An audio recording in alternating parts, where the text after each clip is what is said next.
Pessoal, boa noite. Aqui é o professor Henrique. Eu vou ter que explicar um caso aqui, tá? Um caso que está no exercício, que eles chamam de caso genitivo ou caso possessivo, tá?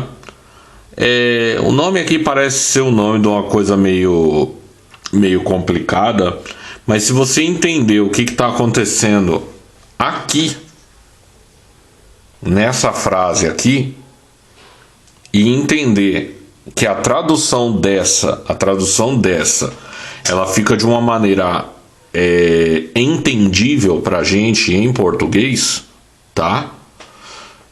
Qual que é o detalhe principal? Existe uma outra maneira de escrever isso daí em inglês, tá? Que não é muito usual pra gente falantes de língua portuguesa, mas a gente tem que entender isso daí, tá? Ai, por quê? Porque isso daí faz parte do inglês, tá? E não briga comigo que não fui eu quem fez essa regra, tá bom? Briga lá com os ingleses lá.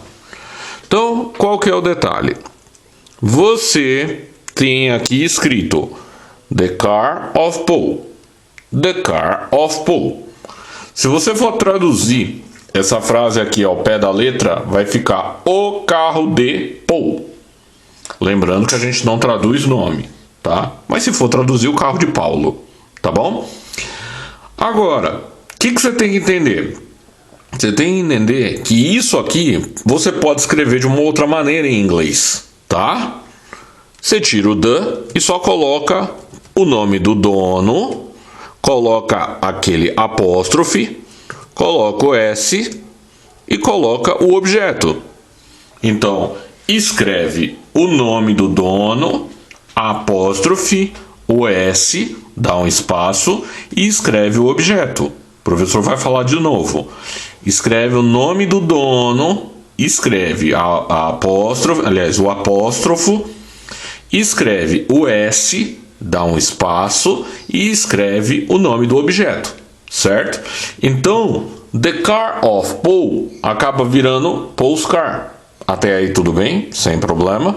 Então, the car of Paul, Paul's car. Então, se você olhar aqui, o que ele está falando? Ele está falando para você fazer frases usando o caso genitivo. O que você vai fazer? Você tem que dizer qual desses itens aqui vai primeiro, tá? Então, uma dica legal do professor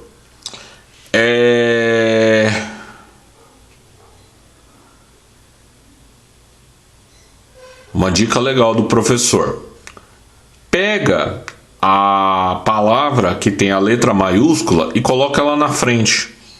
Mas antes disso, o que você vai fazer? Traduz tudo. Porque esse é o tipo de exercício que, se você traduzir tudo, fica mais fácil, tá? Então, a primeira palavra que tem maiúscula aqui, no caso, é John's. O que você vai fazer? Vai colocar ela na frente. John's, ou seja, do John. Aí você vai pensar, é o que do John? É este do John ou é família? É família.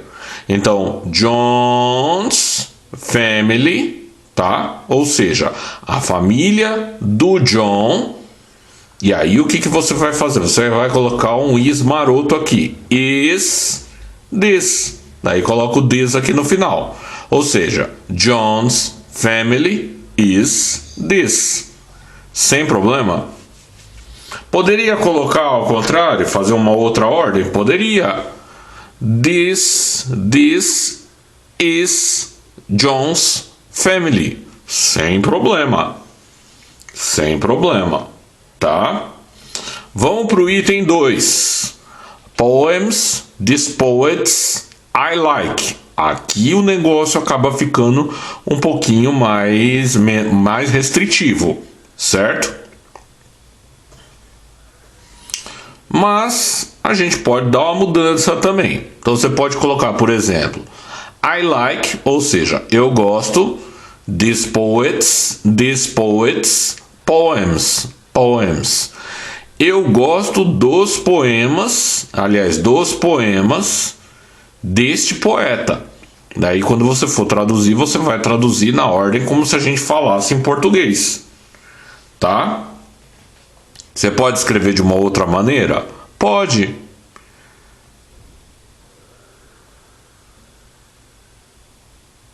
Não, eu acho que aqui não vai dar, não. Não, não. Retiro o que eu disse. Aqui vai ficar um negócio meio estranho. Aí aqui nós temos the clowns, red e nose. Então, the clowns, ou seja, do palhaço, red nose. Então, o que você vai fazer? Vai pegar esse aqui, que é o maiúsculo, bota na frente.